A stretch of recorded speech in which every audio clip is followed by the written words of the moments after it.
I've had a lot of recent questions about setting up the tail gyro in the Blueray Ready to Fly unit, so I'm going to go over some things here. I've disconnected 2 of the 3 wires going to the brushless motor so that while I'm doing some of this setup, I have no fear of the rotors spinning up on me.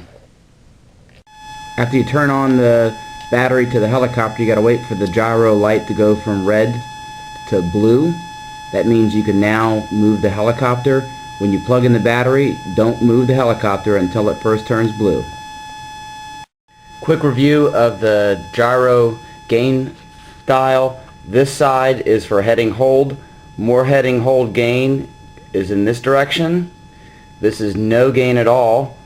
This is more rate gain in this direction. This is less rate gain. This is typically where you want to start out your flying. Right here, somewhere around a 10 o'clock range.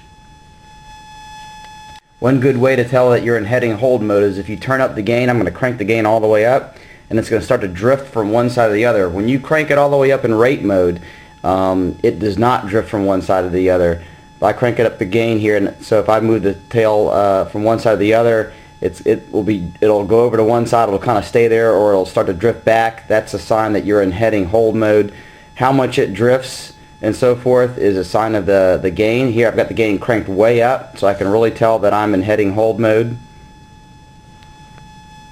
What I like to do before flying is after I plug in the pack and let the gyro initialize, I like to make sure that the slider is sort of somewhat in the center and not really moving around.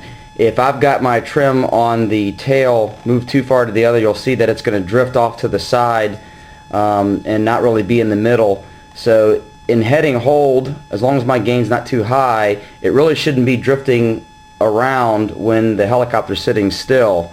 So if I've got it pretty much centered and I've initialized it with 0 trim, I don't have any kind of sub trim, then the tail should pretty much be somewhere in the middle. Not necessarily giving right thrust, but it should be in the middle. It shouldn't be moving. If it's drifting all the way to one side or the other, then you're going to want to adjust your trim, this tab right here on your transmitter, until it's kind of sitting still. Okay? Because if it's drifting to one side or the other, then when the helicopter is actually, pointed straight ahead, it's going to start spinning on you. So you want to make sure that that trim is making it so that this slider is not moving back and forth while the helicopter is sitting still. I thought I'd demonstrate sort of a boom eye view of what the tail slider is going to do as the helicopter is spinning in heading hold mode. You can see that as I'm moving the helicopter back and forth, the gyro is making the tail compensate, okay, and as I spin it, it stays there. So if I spin the other direction, it's going to move the tail slider all the way to one side and kind of stay there, okay. There's a big difference between that, which is heading hold mode, okay, and rate mode, which I'm going to move the dial here. Okay, rate mode is going to move, and then as soon as I stop, it's going to recenter. Okay, let me turn the gain up a little bit more here. It'll be easier to see. Okay, see how as I moved it to one side, as I'm moving, it slides, but as soon as I stop, it slides right back. Okay?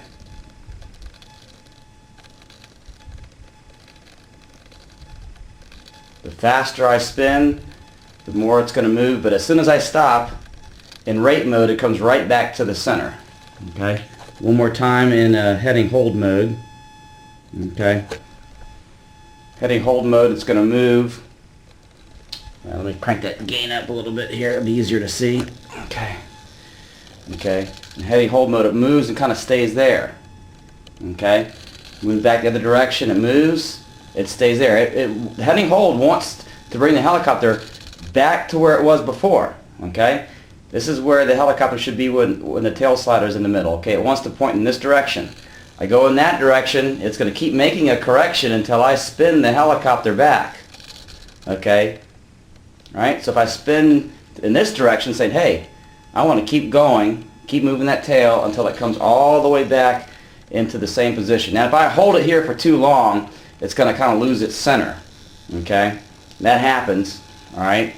because it's sort of in an unnatural situation. But you can kind of see the difference between the heading hold and the rate mode. The heading hold, it wants to bring it back to its original position.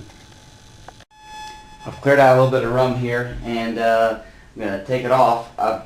As I've put the helicopter down in my flying position, I've readjusted my tail so that the tail slider is somewhat in the middle. As you walk your helicopter out to where you're going to fly, if there's any kind of twisting going on with your helicopter, the tail slider is going to move around. So when you set it down, you want to make sure that the tail slider is somewhat in the middle. If not, then use your tail stick in order to pretty much get it centered. And as you're spooling it up, I'm going to, I'm spooling it up and it's getting light on its skids, I'm going to be messing with the tail trim to try to keep the helicopter pointed straight the same direction. Another good idea is when you're spooling it up, do it slowly. Give time for the tail blades to engage and get some spin on it to be able to correct the helicopter. If you spool up too fast, the helicopter is going to spin from one side to the other.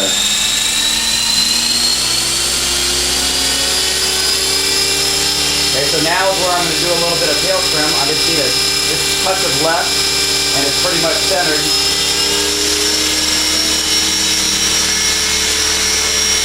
So I've got my hands off of my left stick, and my tail is pretty straight.